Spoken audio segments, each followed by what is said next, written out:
Welcome to Coffee and Divination, a podcast about the arts of obtaining hidden knowledge in changing times. Join me, Joanna Farrar, to chat with experts from around the world on tarot, runes, geomancy, and the many ways divination can help us navigate and plan our paths ahead. Today's episode features a very special guest, Christopher Penczak. Many of you listening probably already know his work. He is a renowned witch, teacher, and author of so many books on witchcraft, magic, and the occult, including the excellent The Inner Temple of Witchcraft, The Outer Temple of Witchcraft, The Witch's Shield, The Temple of Shamanic Witchcraft, and many, many more. He is also one of the co-founders of the Temple of Witchcraft tradition, which has become a very well-respected spiritual community offering structured and deeply intensive paths of training for modern witches and practitioners. Christopher's work has had a profound influence on contemporary witchcraft. He is a teacher and speaker I have admired for a long time. And today in our interview, we explore a number of the beautiful threads of his work, including his thoughts on divination, his journeys with tarot and the teaching of tarot, the role of intuition in one's workings, and the responsibility and difficulties of teaching and tending knowledge within the craft. Leadership and magic as service, as well as what that really means in today's modern world, is a very interesting topic and one I really enjoyed speaking with Christopher about. Before we get started, a few quick reminders. If you enjoy this episode and the show that we've created here, please subscribe to the podcast and share it with your friends. If you leave a 5-star review wherever you listen to this, it really helps the show. And if you're listening to the audio version of this episode, don't forget that we now have a brand new Coffee and Divination YouTube channel. You can find more full episodes there, and very soon we'll be adding some special content as well. You can connect with me always on Instagram at Coffee and Divination, where I share updates, and of course I can also be reached through that via DMs. And now, please enjoy this lovely conversation with Christopher Penczak. So it is my pleasure today to welcome Christopher Penczak, someone who I have admired for many years, read many of his books, though probably not all of them. No, I can say for certainty I have not read all of your books. I'm sorry. All right. But I am absolutely a huge fan of your work and an admirer of your work. So it is my pleasure to have you on the podcast. So thank you for being here. Thank you so much for having me. I'm excited to be here. And I don't know if I've read all my books, so you're doing it again. Absolutely, I understand. So we have a traditional first question on the show because it is coffee and divination.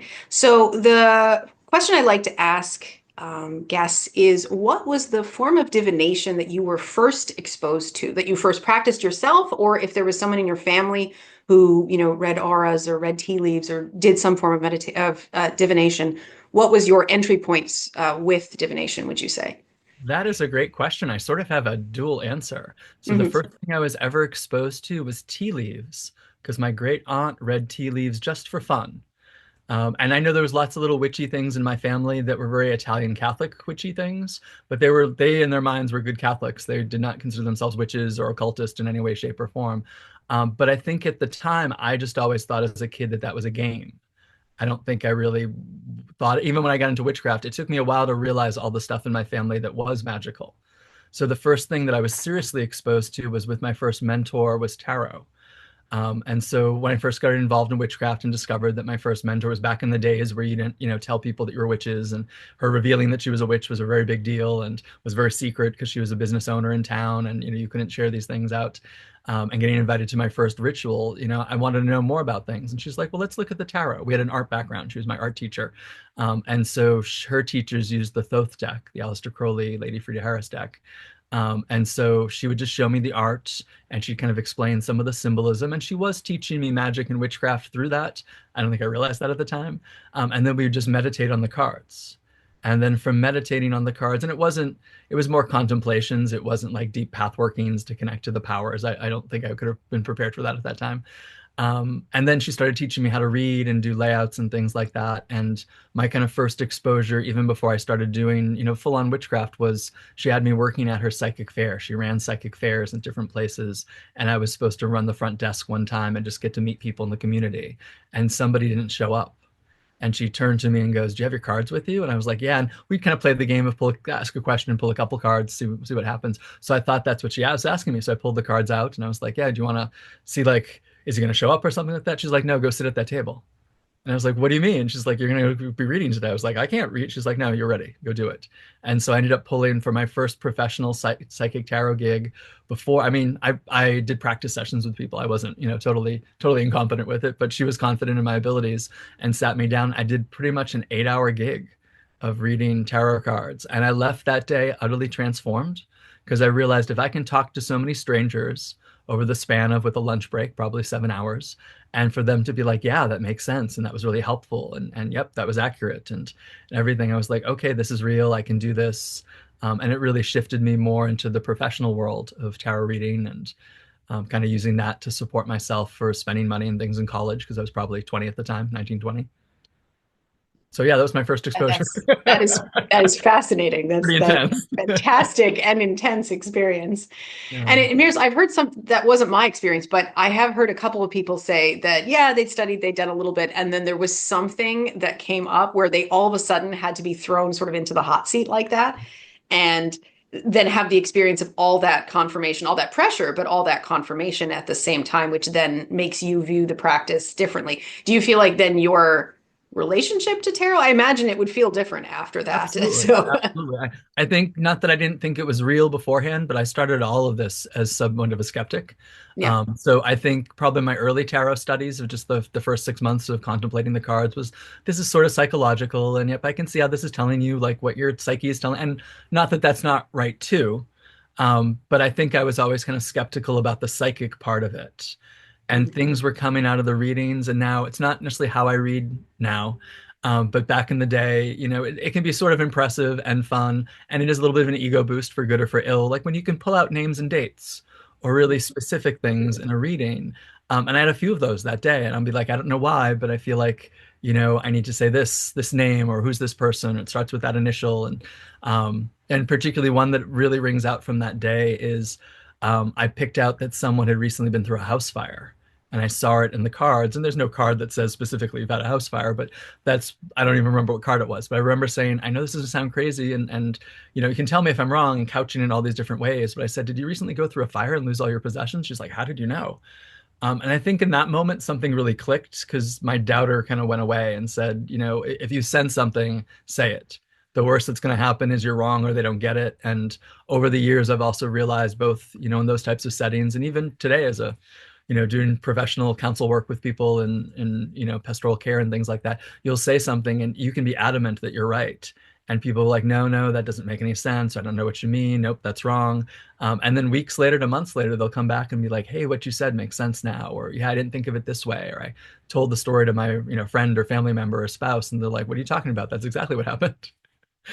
So those are very helpful things. So I've learned, and I guess the change at that time was just to trust and to be okay with being wrong, because you might find out you were right later, you might not, but it's not necessarily about that.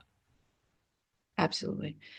Yeah, and that ties into a number of the questions I have for later in this interview. But before we kind of go there, which is wonderful. For those people who may not be as familiar with your work, they will have heard a little bit of my blurb about all of the amazing things that you have done. But can you just, it's probably kind of difficult to ask, but can you give us a small synopsis of kind of, well, obviously the temple that you co-founded, that you have created around your books, and something about what it is that you have created and why you came to the process of writing these books and making what you've made around you, which is beautiful.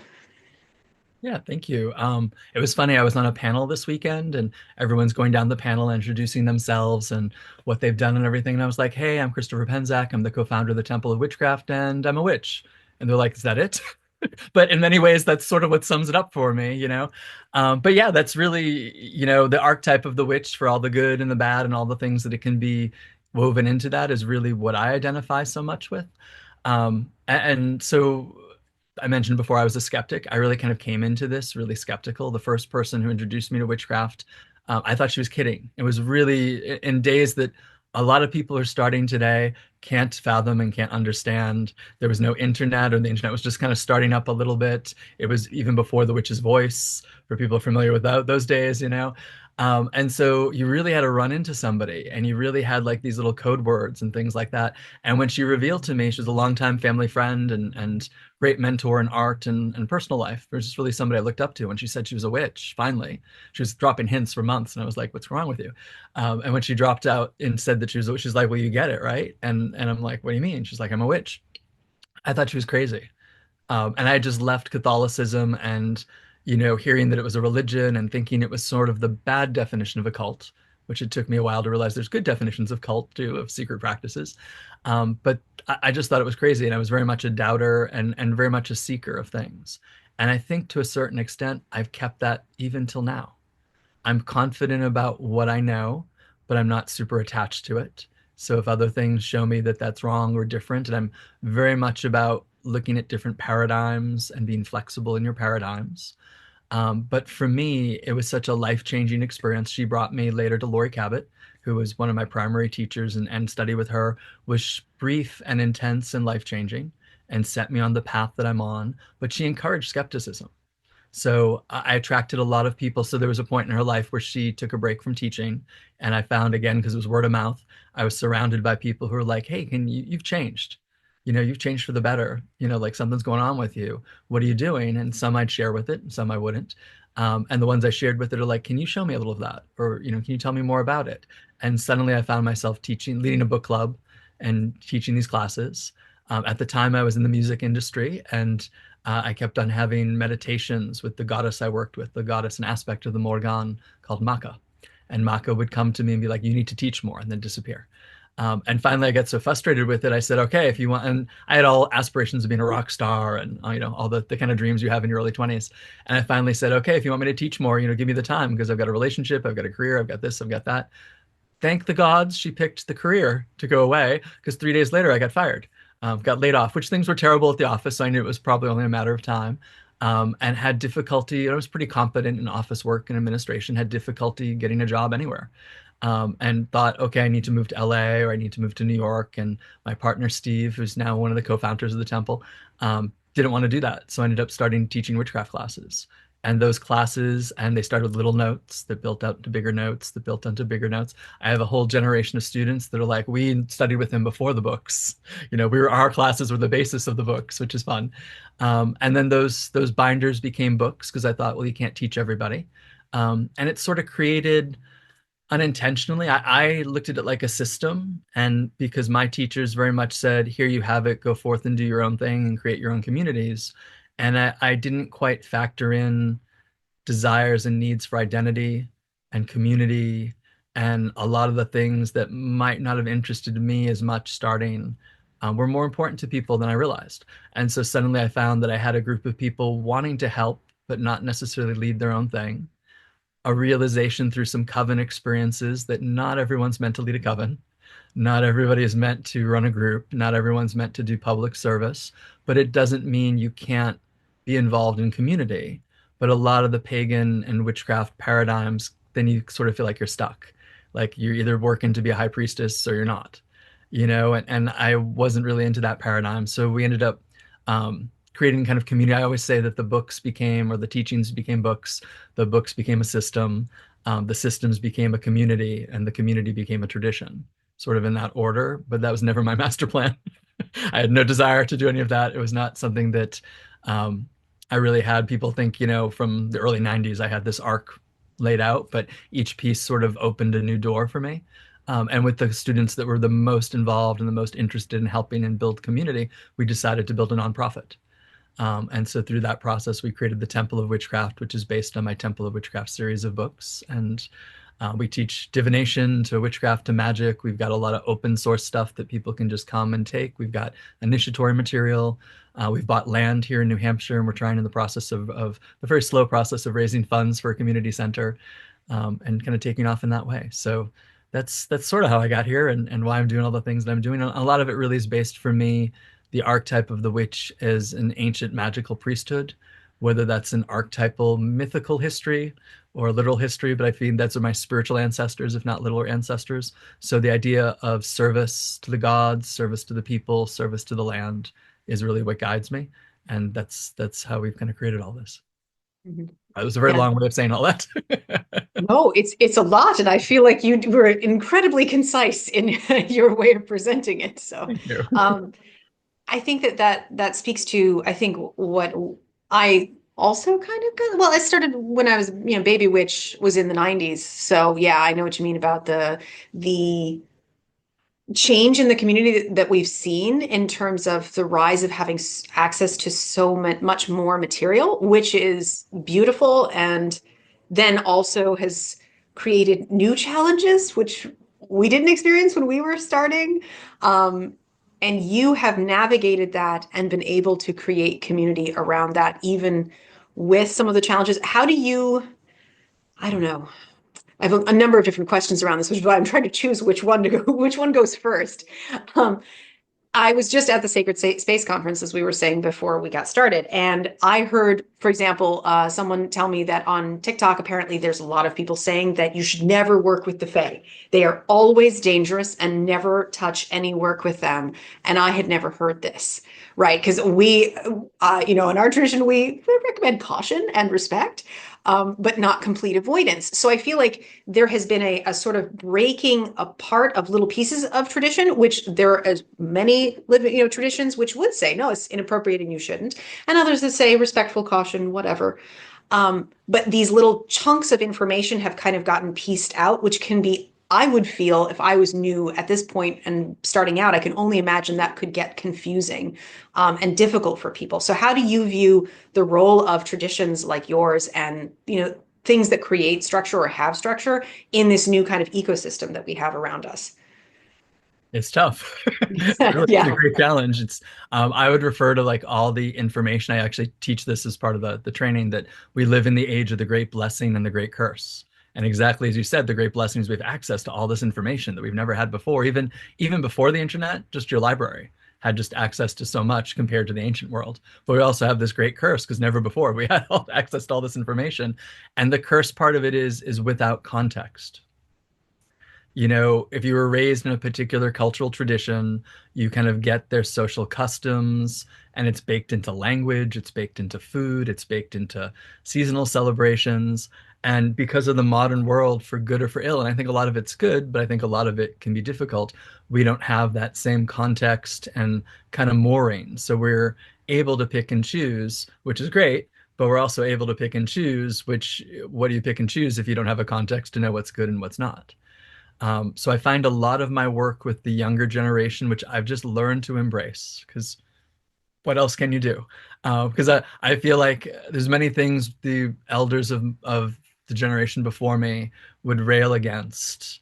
And when they were doing it at the time, I was like, oh, that is so backwards thinking, or, you need to be open to these new things. And now that I'm getting closer to that, I was like, oh, I totally get why they were upset, and realizing maybe the way that they were speaking to me about it or the way that they approached it might not be the way I want to approach it. So I'm trying to respect what they said and incorporate what was helpful, but also realize, is there a third way? You can't just embrace it completely or say it's terrible. But a lot of the work I'm doing with the new generation is like in the, I don't want to say unlearning of things, but always asking for their context. So when someone says something about the Fae, I'd say, oh, well, why do you think that? Or where did that come from? Well, I saw it on TikTok. Who said that? What's their background? Where were they coming from? And often the answer is, I don't know. And so I'll say, well, if you don't know where it's coming from or the reason behind it, do you think it's good to just embrace it wholeheartedly? Well, I don't want to be in danger. Okay. Well, do you cross the street? And people are like, well, yeah, of course I cross the street. I said, well, that's probably more dangerous than the fairies in some level, because you can be hit by a car immediately. It's like, well, I know to look both ways. And I was like, yeah, exactly. So it's sort of kind of unlearning through questioning those things. And even as the skeptic, I'm that big why. All right, I won't do that thing, but tell me why. And if that makes sense to me, then you'll have my agreement and I will not do that thing. But if it doesn't make sense to me, I'm going to ask more questions till it makes sense, or till I determine that the thing you're talking about doesn't make sense. The one that I was at the Magical Marketplace this weekend. So I wasn't at Sacred Space, but we brought up kind of the conversation. And again, it was a TikTok thing where someone said, you should take all your crystals and put them out under the full moon every month. And I was like, oh, well, why are you doing that? And they said, oh, because it cleanses them. And I was like, okay, well, what's the mechanic behind that? Can you explain that to me?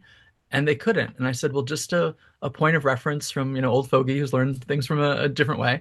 I said, so the sun, we were talking about magic mirrors and how you don't put the magic mirror in the sun because the sun will burn away the subtle influence of something that's like the fluid condensers and the psychic powers you put into a dark mirror. But you can put it under the moonlight because the moonlight won't cleanse it.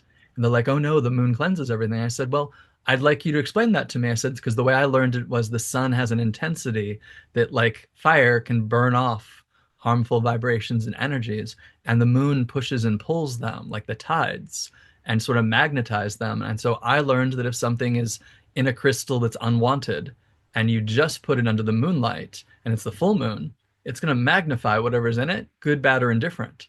So if you have an uncleansed crystal, you've just created more uncleansed energy or more strength to it.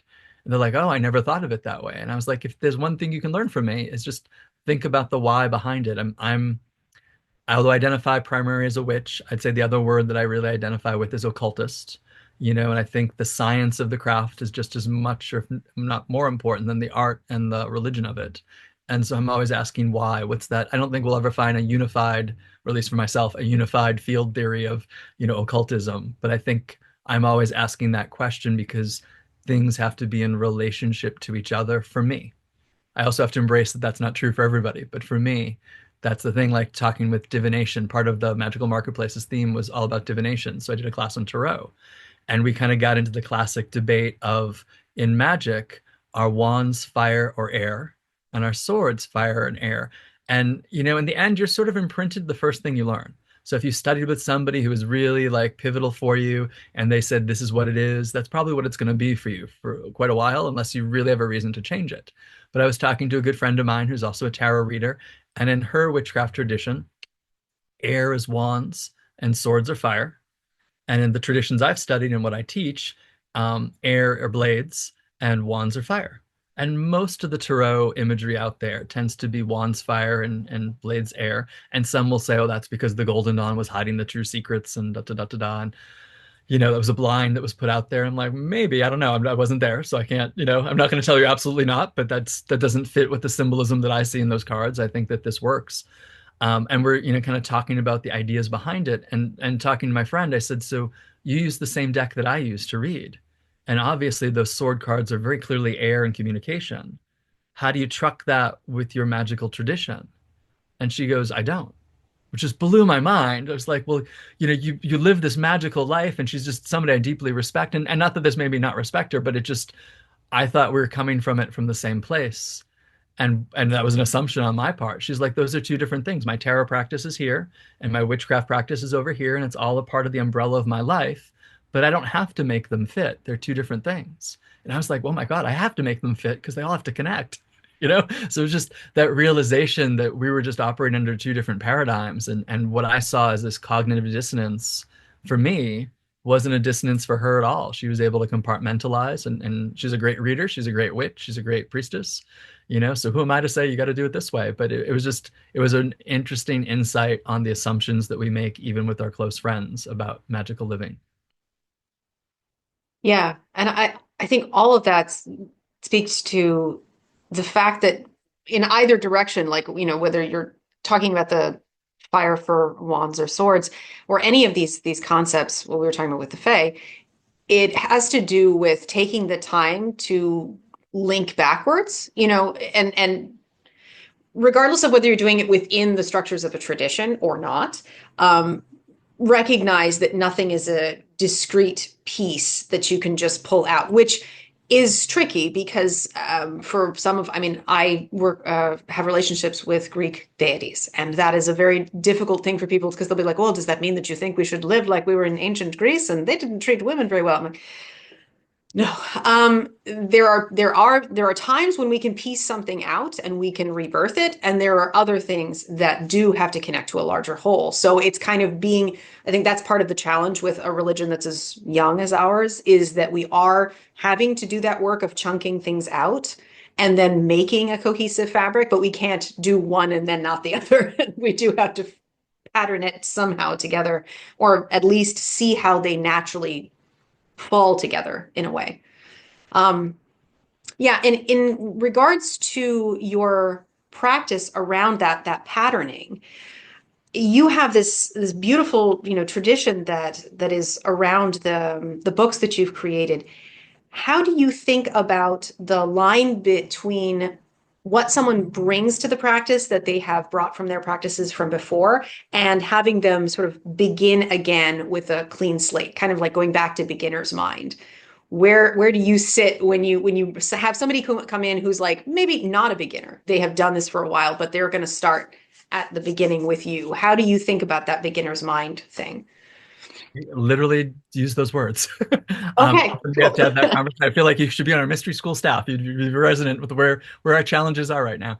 Often we do have people who are incredibly experienced, and over the years, I've had the humbling experience of having people who are far more experienced than I am come study with me because they want to be a part of the community or the tradition or learn a different perspective. And like at first I'd be like, well, why? You know more than I do, or you've been doing this longer than I am. But they're like, no, I want the benefit of this formula, this experience, this process. And so we've changed over the years. And I think that's part of a living tradition, is realizing what works and what might have worked before might not be what's working now. And I always try also not to have super, super hard rules, which is hard when you run a school. And it's been hard when you change that school from being just in person to now including online stuff. And how do you keep the standards, and how do you make sure people are having both the education and the experience to do the bigger things? So we sometimes get folks who are much more experienced than the beginner material, but we realize because it is a system and a tradition, there are big chunks that might be missing. Like there's material that's not in the books that's in the classes. So if you do these alignments that are part of the classes, this is what kind of aligns you with the current of the tradition. Not to say the books don't, but like the books are more, I won't say, I hate saying outer court, inner court type stuff, but the books are taught from the perspective of you only have the book. Here's everything you need to know to go through this whole process. Then there's things that are particular to what I taught my students in person that have now become part of the tradition. And I share that with the other teachers of the tradition, and they can pass that on. And that's part of our Book of Shadows, although I'm not particularly attached to things being secret. So someday the Book of Shadows might be published. We just don't have the time and energy of that right now. And so people who are experienced might miss a pivotal ritual or might miss a pivotal understanding of something, and people bring in sort of the expectations of their own past, and that might have a different paradigm, and that might have a different philosophy behind it. And I'm not saying you have to abandon that, but there's also a sense of that beginner's mind working as if this is new for you. The greatest challenge we have, particularly in the online format, because you have to write an email and tell us what you did, and we want to know what you did technically. We want to know what you experienced when you were doing it. And then we want to know, what do you think that means to you, or in the context of the exercise? And it can be very hard to train people to give us those pieces, because particularly the experienced people want to tell, when I did this 20 years ago, this is what happened. I was like, that is lovely, but what happened when you did it last week? Because that's what I really want to know about. You can say I did it last week and it was like this, and that was different from how I did it 20 years ago. That's totally acceptable. But I first want to hear what you did in that beginner set. What is it for you like now? Because a lot of people will just tell you about their past experiences, and they're not actually doing the work right now. And that's the formulation to cause the triggered changes within you to go through the initiatory processes. So it is a challenge. For a while, we used to have people have the option to test out. So there was a written test, and then there was a psychic test that I would administer. And the vast majority of people failed the psychic test. And I hold you to a higher standard when you're testing out than I do for the class, because if you're in the class, I see you've gone through the process wholeheartedly and open-heartedly, and have shown me the effort, the best effort to get to that place. So I know you've done the process. When you're telling me you're good enough to not do the process, I need you to be pretty, I won't say 100%, but I need you to be pretty accurate for things. So a lot of people would fail out with that. Sometimes people would have difficulty with the written part of it, despite their experience, because it's, you're getting tested. Someone's saying, hey, tell me about this, and it's putting you on the spot. But we've had a few people go through it. So interestingly enough, we had a husband and wife couple, both as if not more experienced than I was when they came to us. The husband chose to test out and enter into an advanced level. The wife ended up starting at the beginning. And they both have my great respect, but she got to the end of the whole process. She's one of our lead ministers now. She's a great leader in the temple. And she took me aside at coffee one day and said, "You should not let people test out." And gave me all her reasons why and why she thought seeing both sides of it in her household, what was missing from it. And that changed a lot of my perspective. I've told her I'd never want to be an absolutist, that it's always got to be this way. And someone recently came to me who's very, very experienced, who asked about testing out, who also has a terminal illness and was like, "I'd really like to study this, and I don't know how much time I have. And I was like, all right, well, that's a extenuating circumstances, so we can talk about that." So I never want to be an absolute. There's no option. But at the same time, I almost always discourage people who want to test out to start at the beginning and explain why. Sort of like going to a martial arts dojo. Even if you know the style of karate at the place you learned, it's not going to be the same thing in a different lineage, different branch. You might find yourself moving more quickly, but you still have to learn it. Absolutely, yeah. I always go back to this, unfortunately for myself, because I have a very busy schedule, I'm sure like you do, but I every single day I'll think of the parable where I think it's the Zen master who somebody comes to them, how long will it take me if I meditate 2 hours a day to reach enlightenment? 5 years. What if I meditate 4 hours a day? Oh, 10 years. Because it's particularly if you don't have the time or you don't think you have the time outside of obviously there can be very special circumstances. um, Understandably. So that is a very interesting thing to hear from you and from your perspective of teaching people of so many different levels, because I think that's important for all of us as a community, as it's changing a lot in these last 20 years and welcoming a lot of new people in as well, as kind of like some people are moving into leadership positions out of those beginner stages to kind of understand how community is changing around us. So that is a beautiful thing to think with. I want to switch gears slightly, though, to talk a little more about divination in your practice, since, title of the show and all.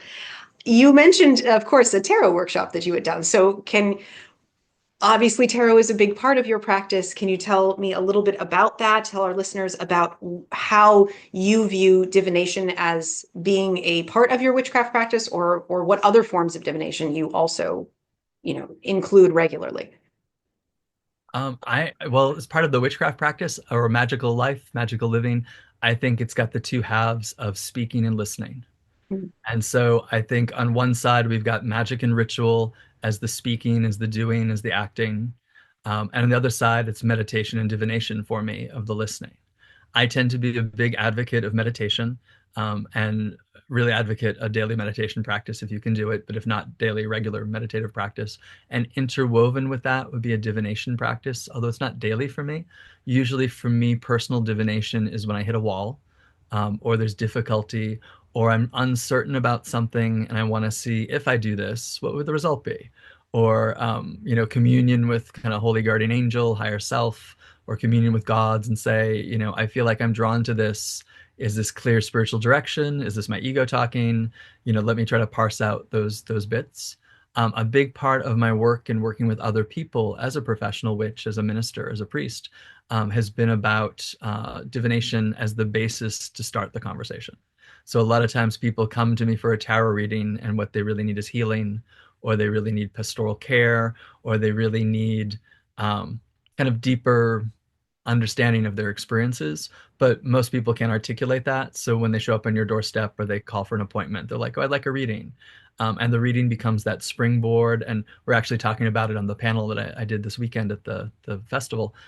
This idea that it gives you something that stands not in a bad way between you and the client, but as a bridge between you and the client, because you can be very intuitive. You can kind of tune into things. You can say, "Hey, this is what I think you need to do. This is what the gods and spirits are telling me."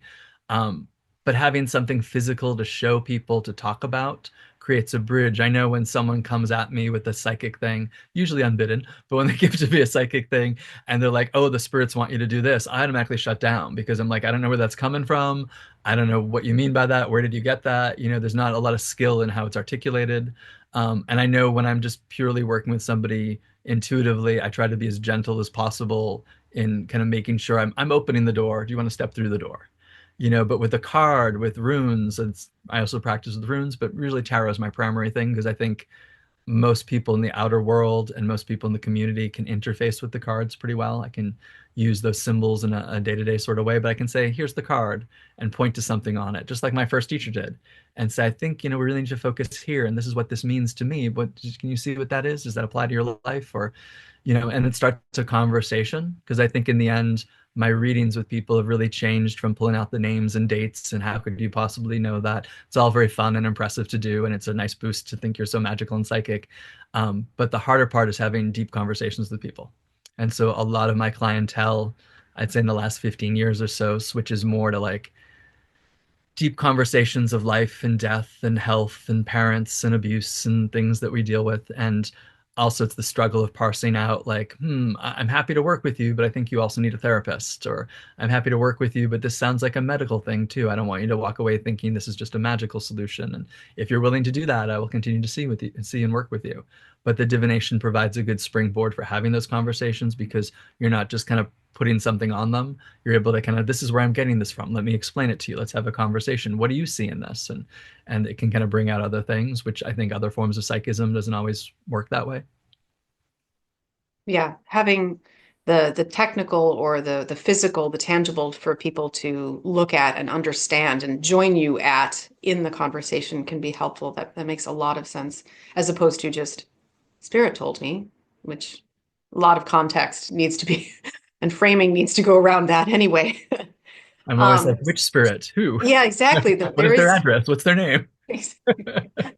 From our perspective, there are a lot. So I think that also a number of things that we've touched on here, and the community aspect, which is a big part of divination as well, if you do it for anyone besides yourself. And quite frankly, it arguably also involves how you speak to yourself, is the importance of pastoral care and the ability to know how to have these conversations with people.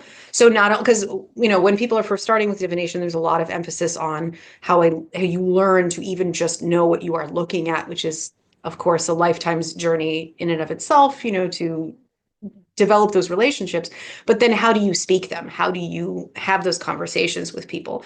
And that for some people is super easy, and just they have the ability to connect with people and know how to phrase things. And for other people, that could be not their skill at all, or something that they need training in.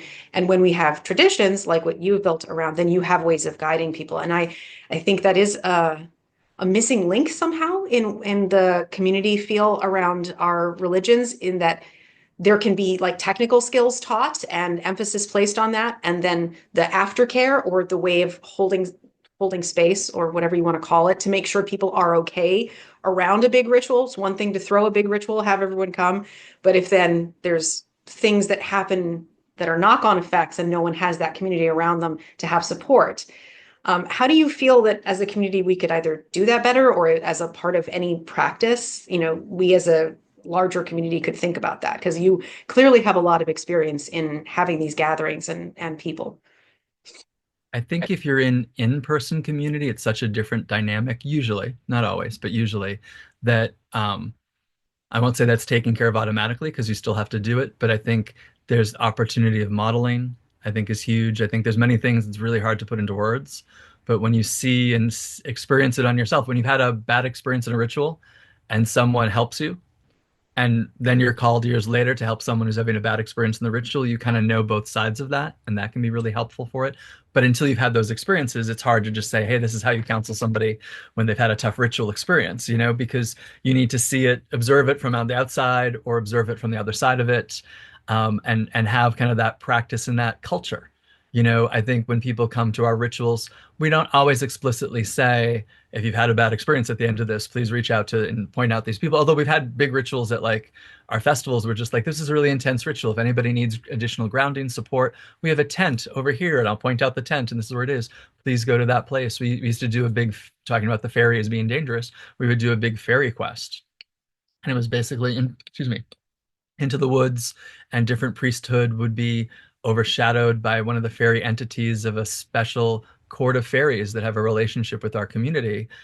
So I know it's safe as fairies can be, because I have agreements with those fairies, but people leave kind of shook by those. And so many years I worked the recovery tent, so people would come in, and I trained people in the recovery tent how to help people And now those people are training new people in the recovery tent. So it sort of becomes its own little lineage of you take what you know and you pass it on, and you hope you pass it on to people who will pass it on. But it's sort of hard to control. We were talking before about the social media and the taking things out of context and all. I think when you're in online community, and it's tough because it's not to say you can't have wonderful online community and online experiences. I've experienced that back in the days of Yahoo Groups mailing lists. There was a new age mailing list I was on that was a really tight community, and we were really close. And I'm probably not connected. There's only one person I really still talk to from that time, but they were friends. I can't say they weren't real friends, which a lot of people think online relationships are that way. But I think it's so much now. It's easy to confuse online connection with deep friendship. And I think in the divination world in particular, there's an aspect of entertainment reading. And I'm not saying those readings are not valid for some or in some way, but it's that idea of being on camera and doing the reading for the day, the reading for the community, the reading for the world. That's a little alien to me because I feel like readings are between the reader and the readee. And not that you can't pull something at a ritual for the whole community. Um, but the whole, like, if you're seeing this reading's for you, that just blows my mind. And I'm just like, oh, who taught you that? Like, why do you think that that's, and maybe, synchronicity and correspondence, and we're all part of the great unified field of the divine mind. And if you come across something and it told you something that was pivotal for you, but I don't think you're going to go to the same reader every day and have that sort of experience. And I think people are presenting the information in a very, I guess I'll say, showy way to hold people's attention for social media and get clicks and get likes and get Patreon and all of those types of things. So I think, and I know a couple readers who are spot on, the real deal readers who feel like they have to do that to keep viable for their writing and for their field. And I think they're as genuine as you can be in those spaces. So I'm not saying that's not a genuine thing. But I think I also know those readers know how to sit down with somebody because they've sat down with me and given me readings. I think a lot of the people who are just learning to read online are learning to read for a large online audience, and they have no idea what to do, in one-on-one with somebody. I always try to support new readers, and honestly, when I need a reading, when I'm super unclear about something, I try to pick somebody who doesn't have any stake in my personal life, doesn't know me at all, is not in my community. Not that for pastoral care and for support, I'll go to people who I know and trust in the community. But I've picked a couple online readers that seemed interesting or said, things, and sometimes it goes really well, and a couple times have been like, huh, like I don't think you've ever read for somebody on the phone or on a Zoom, but you would see their social media and think that they are much more experienced or skilled than I am because they just have this following as readers. But it is interesting when the one-on-one part happens. And I know, having an author or something come to you might be intimidating, but I was just like, oh, there's no real language here of how to talk to somebody or to give the information in a way that is helpful. But I think that's the age we live in, and some will transition and some won't, so it'll be interesting to see how that does transition and who does. Yeah. Yeah. And it's, I am a believer that they're absolutely, spirit in the algorithm or spirit in the machine. I just work here, so I'm not really sure how it all works, which means it absolutely could work that way. But I agree with you. It needs to be in balance at very least with some form of like closer personal connection in order to make sure that those ties and those lines can also work. But it could be an interesting side connection as well, and maybe it will grow. We really, who can say? But I think that touches also on, you mentioned a couple of times, well, outside of when you would do like a phone call with someone, with a reader, in order to ask them a question because you're going to someone because you want, they don't have a particular connection to you. But when you are helping your students personally develop their divination skills, their psychic skills, what do you think are some of the most important, I don't want to say lessons, but some of the most foundational skills that are important for someone who is endeavoring to develop a divination practice should sort of create within themselves, or, daily practices that you think are very important? You've mentioned meditation, and I would certainly agree meditation is crucial, but what else is important, would you say? I think when you're learning any divination, any oracle device that has a fixed set of symbols, so tarot, runes, Ogham, I Ching, whatever it may be, I think particularly when you're trying to embed it in your consciousness, that is when I say pull something every day. So like my tarot students pull a card every day. And sometimes I'll say for a while, pull the card at the beginning of the day and keep that in mind through the course of the day. And then I'll say, stop that, pull a card every morning, put it face down and don't look at it. And then at the end of the day, turn it over and see, how did my day relate to this card? And for some people, one of those techniques works better than the other, but it gives you two different perspectives on kind of a daily card and what that can mean. And it starts to give you stories. So if you're going to work with other people, let alone yourself, you start to understand, oh, when this card shows up, this is the type of day I had. And so when you're trying to relate it to somebody, you don't necessarily want to project your own stuff onto them, but you have to be relatable. You have to put it into human context. So, oh, when I got the Ten of Swords, I got really bad news. And so I'm not saying you're going to get bad news, but this is generally what this card is about. And, kind of speak from that place of direct experience of it, I think can be really helpful, because I think a lot of people will strive to learn everything academically and intellectually, which I think is a point of it. I think that's a chunk. But I think you also have to have the lived experience of understanding what it is to be able to convey it to yourself and to others. So I think also if you start to get the same card over and over again, you start to say, oh, this is a pattern. This is something I'm struggling with. This is something that maybe I'm not integrating yet. So if I integrated it, maybe I'd move on to another card now. So I think that's a good kind of daily practice for anybody doing any type of divination. I think not necessarily a daily practice, but a good thing to do is just a lot of practice readings, not just for yourself, but for others. So I would say when I started out, I told all the friends and family around me, free readings, but you have to bring somebody I don't know who's open to this. And that way I'd read for somebody I knew and I could sort of warm up, and whether it was good or bad, at least I had a little play with that and see what kind of came out. And then I'd read for somebody I didn't know super well. I mean, it could be an acquaintance or something. But then I'd have to struggle with, how do I put this in language that they can understand? And how am I more skillful? Because I have to get feedback of, like, I'd often end things with, is this making sense to you? Does this, is this resonant with you? And if they say no, because a lot of people you don't know would be like, no, this sucks. And then you have to say, okay, let me try to explain it in a different way. And either as long as they're open to anything, you might describe it a different way and be like, oh yeah, that way makes more sense. So you start to realize, oh, when I'm talking to this type of person, this vibe that's coming across, I need to be really literal. Or I'm talking to this person, I need to be very poetic and open. Like, I realized early on, because I love the esoterics of things, I explained to a lot of non-esoteric people really esoteric astrological ideas. And they were like blank slate looking at me like, and I'd be like, are you okay? And they're like, do you understand this? Like, yeah, I think so. And they were not. I got feedback later as I got to know them. Like, I had no idea what you're talking about those first couple readings. So I was like, oh, I wish you would have told me that then. But I think they're also afraid of hurting feelings. And so it's a struggle and a process of getting feedback and then getting more honest feedback and recognizing the look in someone's eye, because someone can say it makes sense and they're not getting it, or someone can say this doesn't make sense at all, and you're like, no, this seems to have struck a nerve. You seem really upset. Maybe I have hit upon something. Is there a way I can say it that's more skillful?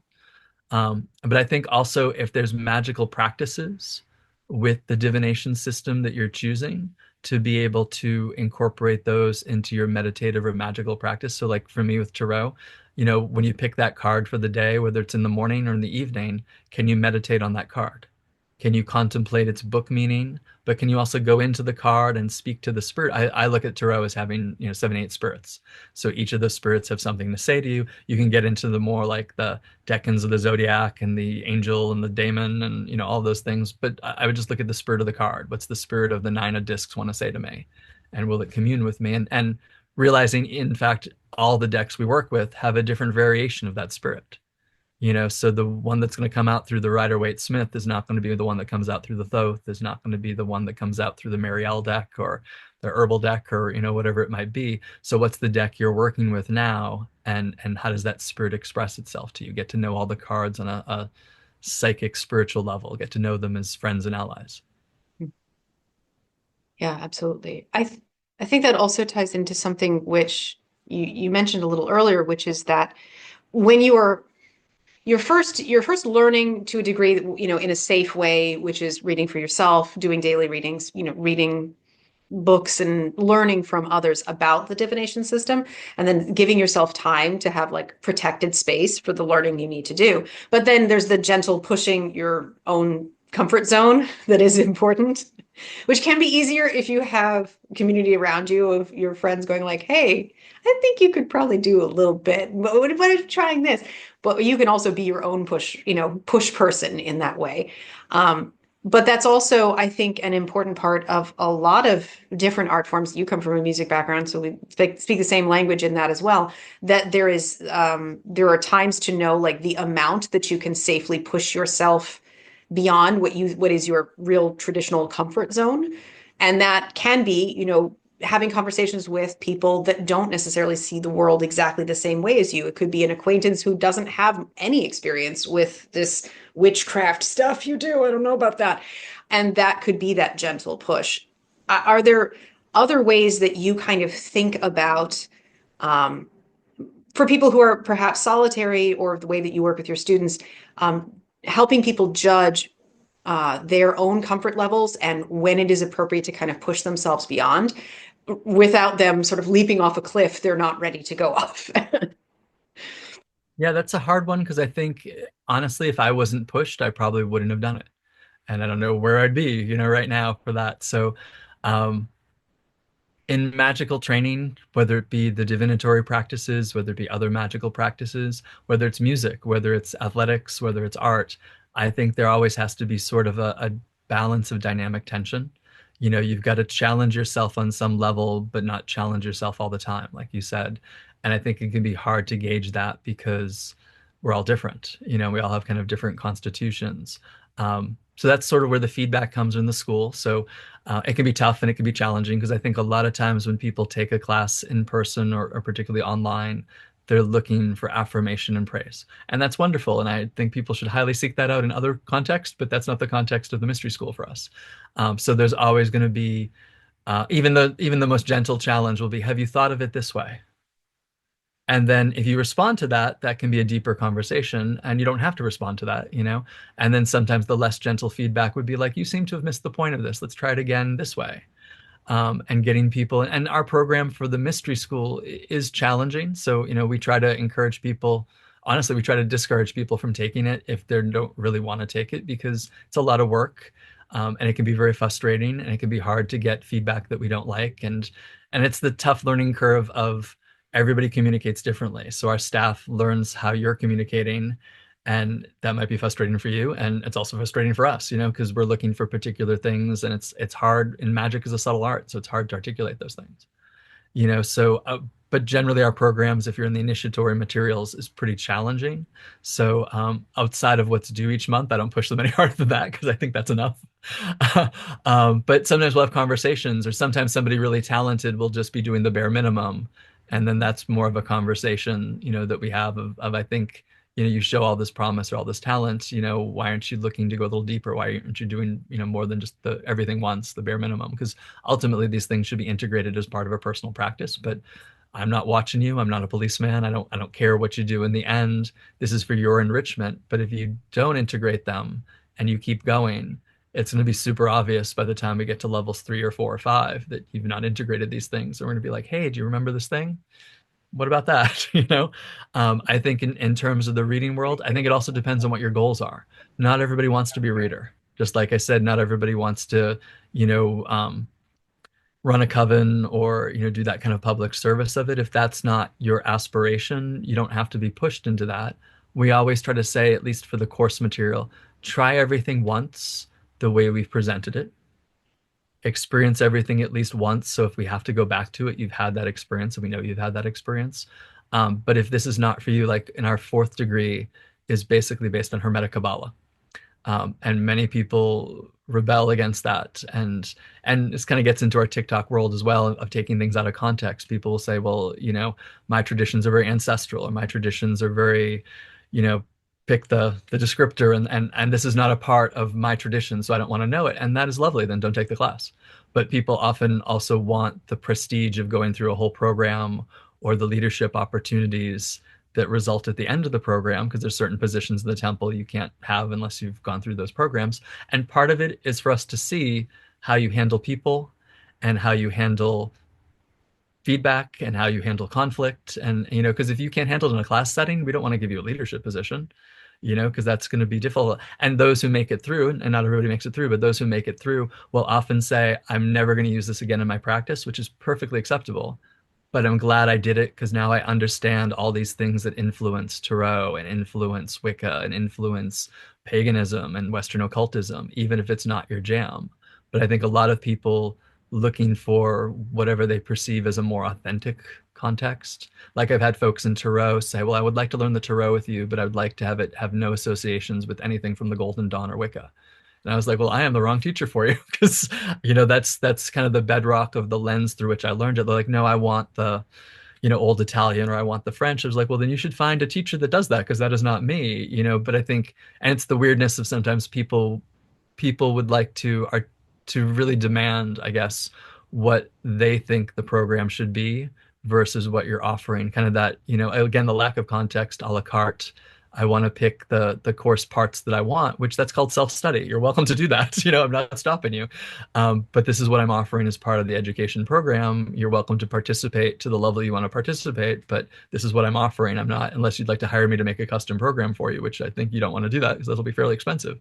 But if you want to do that, we can talk about that. But also it has to be my area of expertise. So I'm a Western occultist. I'm a witch. That's the lens through which I look at these things.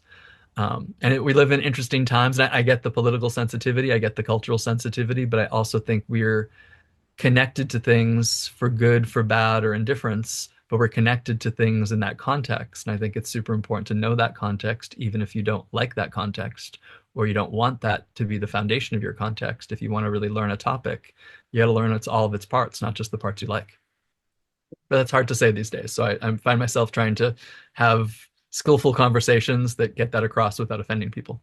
Yeah, no, it's a very big topic. I recently had Druid John Beckett on, and we were talking a little bit about community. He was mentioning similar ideas of the idea of creating community in a time when sometimes people, I don't know, I guess it must be, I don't, I'm not really that much of a social media person, but perhaps that kind of siloing effect of it, of expecting that when we go somewhere, it will all completely align with the few specialty areas that I either already know about or am in complete alignment with. And that idea of saying, no, we can all just be here together, we can learn together, or we can, take part in something.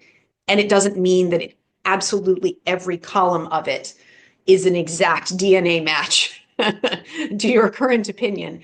And that kind of openness to that, either because of the a la carte nature of that, or because of kind of a fraying of our ideas of community. I'm not sure where that really comes from, but there are ways of kind of trying to bring that back together, which is, I think, what you are talking about in terms of what you offer at the school. That is also, I think, hard as leaders to hold that line and say, no, I'm grounded in myself and grounded in what it is that I offer and what I do not offer. Because it would be inappropriate and not my calling to do so, or insert other thing here. That ties into another question I wanted to just briefly ask you. Are there pitfalls and, I don't know, problems that you see people who are kind of called into leadership or called into teaching or something like that, that you've seen people sort of fall into the traps before, or you yourself have fallen into a trap and you're like, don't do what I did? Because sometimes I feel like that's the most useful thing I have to tell someone is like, I did this thing, please don't do it. I learned from it. So maybe you can avoid that. Yeah, absolutely. I feel like my teaching stories are don't do the things I've done, so I think that's a huge part of it. I think I tend to swing, I try to keep the middle path because I think by my general nature, I tend to swing to extremes. And in general, I tend to swing most of my teaching career and public work has been much more of that kind of benevolent, permissive, do as you will. We're very welcoming. And I've had some real bad blind spots about people who are really destructive. And so part of my, I've had one foot in the occultism for so long, or, really 2 feet in the occultism, but another part of me leans towards the very new age world, the holistic health world, the Reiki world, the crystal world. And so much of that kind of outer paradigm is very love and light and acceptance and everyone kind of coming in, which I think are all very beautiful concepts. They have to be grounded. I sometimes say, sounds like I'm being a little bit bratty with it, but people in that community would often sign off emails at one time. This is probably late 90s, early 2000s, love and light. And so I'd always follow back with life and law. And they're like, what does that mean? I was like, well, there's 4 L words for the 4 elements. You've just chosen 2. I've given you the other 2. And they're like, oh, it's like, are you making fun of me? I'm like, maybe a little bit, but I'm making fun of myself as well, you know? Like, but so then I started signing things off in that community of love and light, life and law all together. And they'd be like, what does that mean? But it was a nice opportunity to talk about the elements. But because I had that kind of viewpoint, and I do believe everyone has inherent worth, I do believe everyone can have a place, but I think they also have to behave appropriately in those places. And so some of my most major mistakes when I've swung to that side has been allowing really destructive people in and not really acknowledging that they were being destructive, or they were hiding it and me not being able to see it because I'm just like, oh, they're improving, they're wonderful. I think all levels of health and mental health are welcome in community, but when something is untreated and causing destruction in the community, then there has to be an uncomfortable conversation, but it's a conversation that has to happen. And I think not wanting to cross an inappropriate line or having difficulty with those conversations, I've made some mistakes, you know? So I think then sometimes because of that, you react to the other way and you become a little draconic, and just like anything that seems a little weird, nope, you can't come in. And that's not right either, but I think once you've had a kind of scarring experience, you start to close down, and then you think you have to prove it to me. And I do believe students need to prove, despite running an open, welcoming, inclusive school, you still have to apply to everything. And the implied agreement, I guess, to that is if you're applying, we don't have to accept you. And you don't have to accept once we say you are welcome to this class. You can decide it's not for you. Like, it's got to be a mutual on both sides. And I think because we live in such sort of a service era of things and an online era where everything's available to people, when sometimes somebody gets rejected, they're dumbfounded and incredibly insulted about it. And sometimes there's 100 spots in the class, and we had 100 really great candidates and you were not in that 100. Doesn't mean you're a bad person. And if you applied at a time when we didn't have that many candidates, you might have gotten in. But it's hard to have those conversations when people challenge why, or if someone doesn't do well in a particular level they've graduated. Like, I had a uncomfortable conversation recently with somebody who did not take any feedback in our 3rd level and applied to the 4th level, assuming that they would get in because they did graduate. And they graduated by the skin of their teeth. They got everything in and they had their own experience. So it's not my job to tell you whether your experience was good or bad, but to shepherd you through a process, and you finish that process so you graduate. But I was just like, well, why would you want to take another class with me and the staff that we're working with? Because you didn't seem to value any of our feedback. And it's fine. We could be wrong. You could totally be right about your own journey, but then that sounds like something you should do as a self-study. And I think also sometimes not realizing people's, as teacher and leader, I don't know, always clearly, I got feedback from somebody I really trust that I do not always look at people's motivations. I assume people's motivations are always good-natured and are always about growth and always about seeking spiritual enlightenment or helping others. And I can't always fathom when that's not it. So you don't want to be paranoid and think everybody's got bad intentions, but you also have to be aware that people don't always have they can still do good, but they might not always be doing it for the right reasons. And if you promote that person and don't see that, you could be culpable in the harm that they do. So I think about that a lot. And I've been culpable in the harm that many people have done because I believed in them. But I don't want to be pessimistic. I don't want to not believe in people. I want to give people the benefit of the doubt. I cannot do the job that I do if I cannot assume that you can't change or grow. So I have to hold that line and realize mistakes will be made. But if I can be a little bit more skillful each time and make a little bit less of a mistake and hold the boundary a little bit quicker and see it a little bit more clearly, more than I did before, then I'm doing pretty good. Yeah.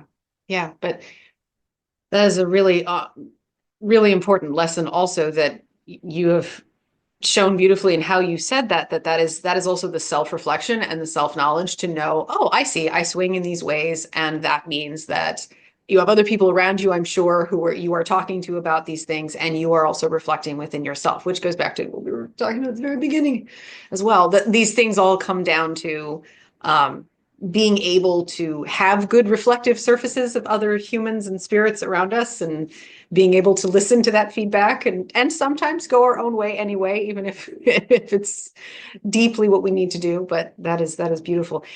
I want to, before we close out, obviously I'm going to have in the show notes, as much of the information. I can't list every book in the show notes, I'm sure, but the important information about the temple and your tradition and all that other good stuff.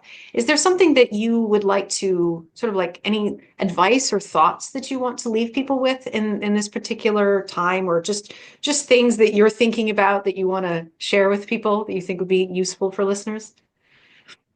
I like to leave space for that. So Yeah, no, that's a great question. And these are such troubling times. There's so many things we could say, you know. I think for me, the message I keep repeatedly getting in the chaos of the world right now and the divinations that I do, but it's meditation, divination, talking to other elders and teachers and peers and things about what we could best do at this time.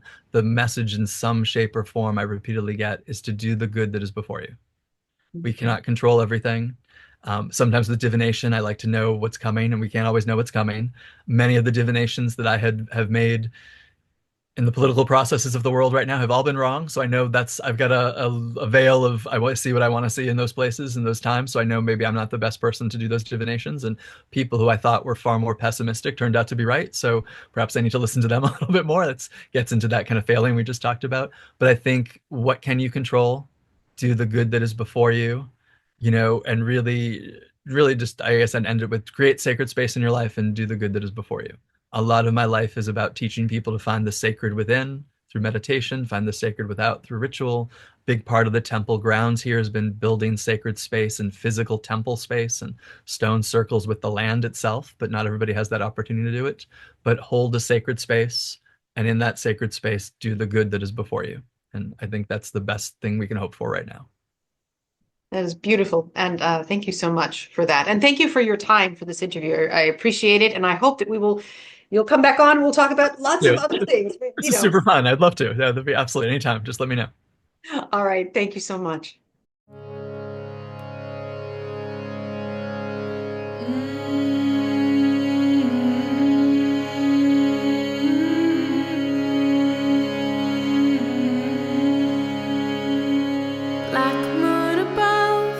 Stars overhead, don't you dare guide me back to my bed.